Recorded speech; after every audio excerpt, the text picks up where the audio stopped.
बिस्मिल्लाहिर्रहमानिर्रहीम। स्टूडेंट्स, आज हमने बीएस केमिस्ट्री 6 सेमेस्टर का चैप्टर इलेक्ट्रोकेमिस्ट्री स्टार्ट करना है और इस चैप्टर में आज हम जस्ट इसका इंट्रोडक्शन और इसमें यूज होने वाली टर्मिनोलॉजीज को डिस्कस करेंगे। सबसे पहले अगर हम इलेक्ट्रोकेमिस्ट्री के इंट्रोडक्शन में उसकी डेफिनेशन देखें तो इलेक्ट्रोकेमिस्ट्री में हम क्या करते हैं कि इलेक्ट्रिकल एनर्जी को केमिकल एनर्जी में और केमिकल एनर्जी को इलेक्ट्रिकल एनर्जी में जब हम कन्वर्ट करते हैं तो इस चीज को जब हम स्टडी करते हैं, यानी the study of the inter conversion of electrical energy into chemical energy and chemical energy into electrical energy, तो हम कहते हैं जी हम इलेक्ट्रोकेमिस्ट्री को डिस्कस कर रहे हैं। तो इसमें होता क्या है कि जब कोई केमिकल रिएक्शन होता है और उससे इलेक्ट्रिसिटी प्रोड्यूस होती है तो वो केमिकल रिएक्शन खुद ब खुद होता है, स्पॉन्टेनियस होता है और उससे इलेक्ट्रिकल एनर्जी प्रोड्यूस होती है। यानी केमिकल एनर्जी का इलेक्ट्रिकल एनर्जी में कन्वर्ट होने का जो प्रोसेस है वो स्पॉन्टेनियस होता है। और इसी तरह समटाइम कुछ केमिकल्स रिएक्शंस ऐसे होते हैं जो खुद ब खुद नहीं होते, स्पॉन्टेनियस नहीं होते, उनको कैरी ऑन करवाने के लिए हमें उन केमिकल रिएक्शंस में से इलेक्ट्रिसिटी पास करनी पड़ती है। तो जब हम इलेक्ट्रिसिटी पास करते हैं उन केमिकल रिएक्शंस को जो कि स्पॉन्टेनियसली नहीं होते, तो उसमें हम क्या करते हैं, इलेक्ट्रिकल एनर्जी को कन्वर्ट कर रहे होते हैं केमिकल एनर्जी के अंदर। तो जब हम इन दोनों की आपस में इंटर कन्वर्जन्स को डिस्कस करते हैं तो हम कहते हैं हम इलेक्ट्रोकेमिस्ट्री को स्टडी कर रहे हैं।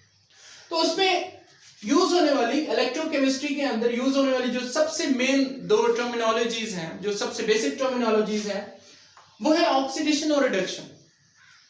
ऑक्सीडेशन क्या होती है कि removal of electron from the valence shell is known as oxidation. यानी अगर यहां पे देखें, मैंने एग्जांपल ली है जिंक की, तो जिंक के आखिरी शेल में 2 इलेक्ट्रॉन होते हैं। तो जब जिंक अपने वैलेंस या आखिरी शेल में से 2 इलेक्ट्रॉन लूज कर देता होता है तो उस प्रोसेस को हम ऑक्सीडेशन बोलते हैं। वैसे तो ऑक्सीडेशन हम एडिशन ऑफ ऑक्सीजन को भी ऑक्सीडेशन बोलते हैं, हम रिमूवल ऑफ हाइड्रोजन को भी हम ऑक्सीडेशन बोलते हैं, जबकि रिमूवल ऑफ इलेक्ट्रॉन को भी हम ऑक्सीडेशन का नाम देते हैं।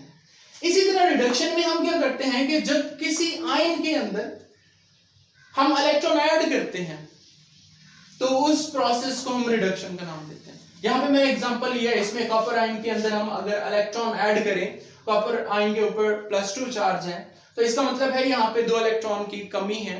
तो उस कमी को पूरा करने के लिए जब हम इसके अंदर 2 इलेक्ट्रॉन ऐड करेंगे तो एडिशन ऑफ इलेक्ट्रॉन या एडिशन ऑफ हाइड्रोजन या रिमूवल ऑफ ऑक्सीजन, ये तीनों प्रोसेस जो है वो रिडक्शन कहलाती है। इसके बाद हम अगर नेक्स्ट इसमें टर्मिनोलॉजी की बात करें तो वो है इलेक्ट्रिकल कंडक्टेंस। जब भी किसी चीज में से इलेक्ट्रिसिटी पास होती है तो हम कहते हैं कि ये इलेक्ट्रिसिटी की कंडक्टर है। जो इलेक्ट्रिकल कंडक्टेंस है तो वो 2 चीजों की वजह से हो सकती है। एक होती है हमारे पास मेटालिक कंडक्टेंस और एक होती है हमारे पास इलेक्ट्रोलाइटिक कंडक्टेंस। याद रखिएगा, मेटालिक कंडक्टेंस जो होती है वो due to the movement of electrons होती है, जबकि जो इलेक्ट्रोलाइटिक कंडक्टेंस है वो इलेक्ट्रॉन्स की बजाय आयंस के मूव करने की वजह से होती है। यानी जो कंडक्टेंस होती है वो हमारे पास इलेक्ट्रॉन के मूव करने से भी होती है, आयन के मूव करने से भी होती है।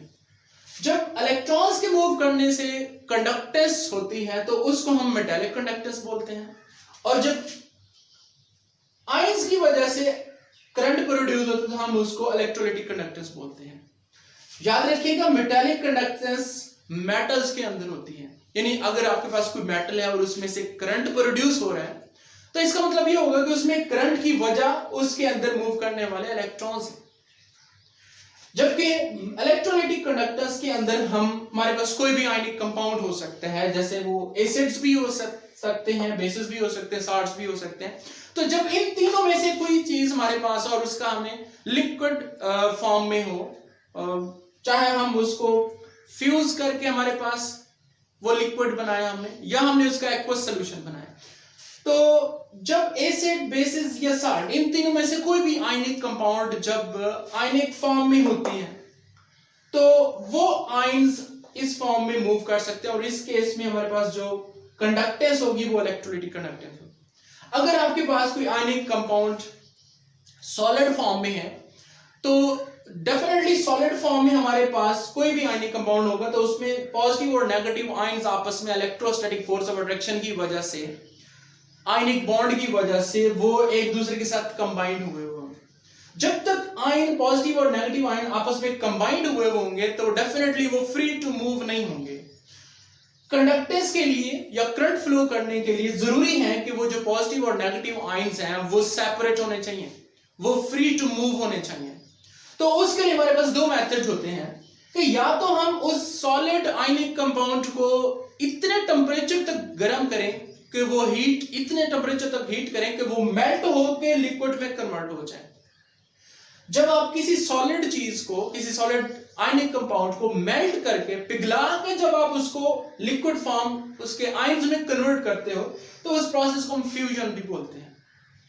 दूसरा ऑप्शन आपके पास ये होता है कि आप उस आयनिक कंपाउंड्स को बजाय मेल्ट करने के आप उसको पानी में डाल दो, उसका एक्वस सोल्यूशन बना दो। जब आप उसको एक्वस सोल्यूशन बनाते हैं तो तब भी उसके पॉजिटिव और नेगेटिव आयंस एक दूसरे से सेपरेट आउट हो जाते हैं। तो जब आयंस सेपरेट आउट हो जाते हैं तो तब उसमें से करंट फ्लो कर सकता है। तो जब आयंस के फ्लो करने से करंट प्रोड्यूस होगा तो वो इलेक्ट्रोलाइटिक कंडक्टेंस, और जब फ्री इलेक्ट्रॉन्स के मूव करने की वजह से करंट प्रोड्यूस होगा तो वो मेटालिक कंडक्टेंस कहलाते हैं। इसके बाद हमारे पास एक और टर्म है इस चैप्टर में, वो इलेक्ट्रोलिसिस। इलेक्ट्रोलाइसिस अगर हम गौर करें तो ये electrolysis is the combination of two words, electro and lysis।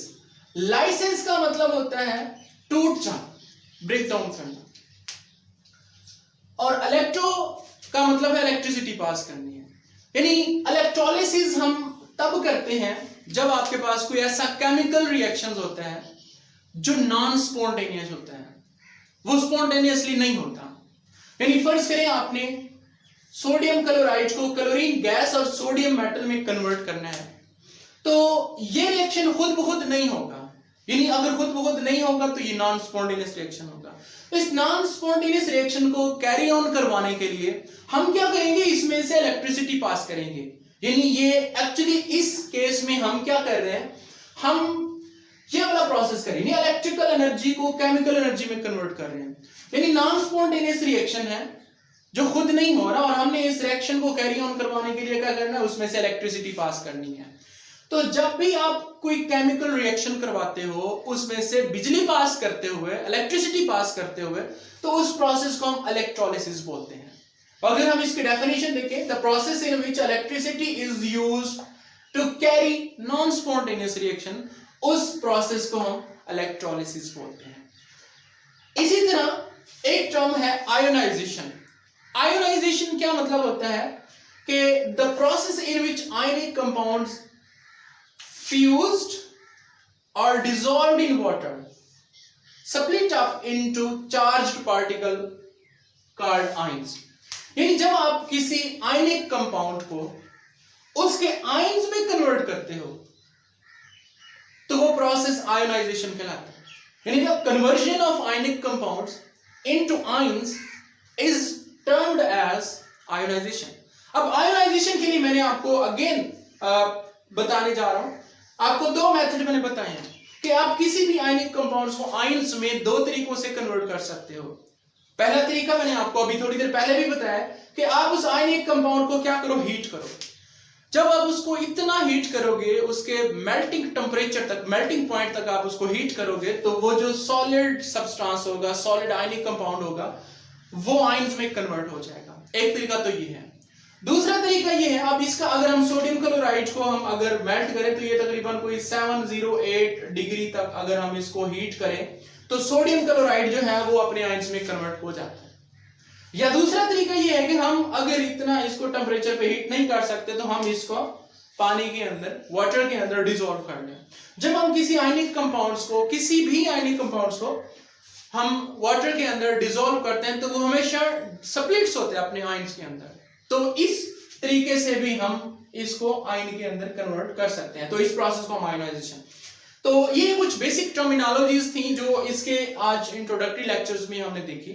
Next इंशाल्लाह फिर हम इसको इन डिटेल आगे हम देखते जाएंगे। तो आज तक इतना ही, नेक्स्ट फिर हम इंशाल्लाह स्टार्ट करेंगे इसका नेक्स्ट जो टॉपिक होगा। Thank you so much.